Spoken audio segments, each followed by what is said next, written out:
نظاره‌گر باشین. گفتم قشنگه.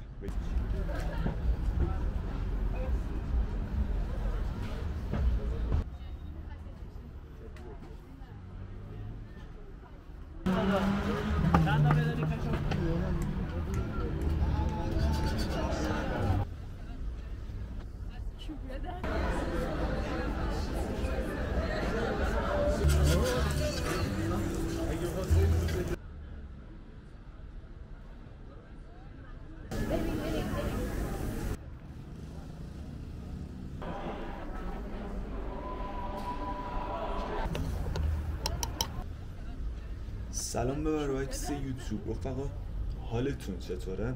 امیدوارم هر جا که هستین تنتون سلامت باشه. رفقا خوش اومدید به ویدیوی جدید. من کوروشم و امروز میخوایم بریم توی یکی از خفن ترین، باحال ترین و مدرن ترین شهرک‌های تهران قدم بزنیم.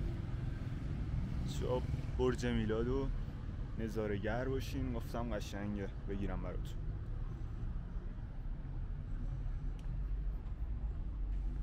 برابکس ما الان توی خیابون ایران زمینیم.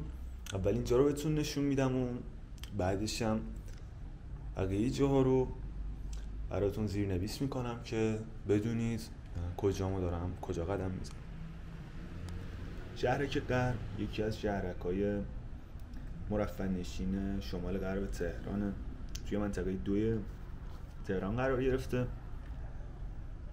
حالا شهرک غرب به خاطر اینکه خیلی مدرن طراحی شده توسط امریکایی‌ها، تا اونجایی که من خوندم و اطلاع دارم توسط مهندسای امریکایی، با رویای ساخت تهرانی مدرن توی شهرک غرب توی خیابون ایران زمین یه خونه‌های ویلایی شکلی هست که واقعا وقتی آدم نگاه میکنه انگار احساس میکنه توی امریکاست. خیلی خوشگلن، واقعا خوشگلن. بعد آب و هوای منطقه خیلی خوبه. این محله خونه هایی که حالا هستش طراحیاش واقعا فوق العاده است. به خاطر حالا یه سری چیزا مثل امکانات رفاهی درمانی و تراکم جمعیت پایین، خیابون کشی های پهن استاندارد، آب و هوای پاکیزه‌ای هم داره. به خاطر همینا قیمت املاک توی اینجا خیلی بالاست. توی این منطقه محله شهرک غرب خیلی با محله سعادت آباد فاصله نداره، زیاد نیست، تقریبا 5-6 دقیقه‌ای میشه رفت اونجا. بعد من توی یکی از کافه هم قدم زدم، حالا اسمشو نمیتونم بگم ولی خیلی کافه خفنیه. یه حالت امریکایی داره، من خیلی باش حال میکنم. دمشون گرم که گذاشتن براتون ویدیو بگیرم، خیلی ازشون تشکر میکنم، خیلی چاکریم. بعد به مرکز خرید گلستان میریم، اونجا رو هم میبینیم، یه چرخی تو اونجا هم میزنیم.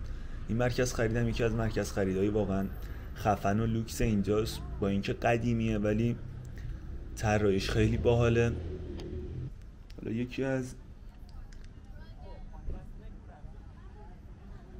چیزایی مثبت این مرکز خرید اینه که حیاط داره و داخل حیاطش هم کلا کافه و ایناست، کافی شاپ و رستوران که آدم میتونه بره بشین و لذت ریزی ببره. من که خلاصه با شهرک غرب حالا کافه هاش و مرکز خریداش خیلی حال میکنم، خیلی خفنه. خلاصه که خیلی خفن و امیدوارم شما از دیدن ویدیو لذت ببرید. خیلی چاکرم، دم تک تکتون گرم. برای حمایت از من حتما ویدیو رو لایک کنید، کامنت بذارید، برابکس به من انرژی بدین و خیلی چاکرم. دم تک تکتون گرم.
داریم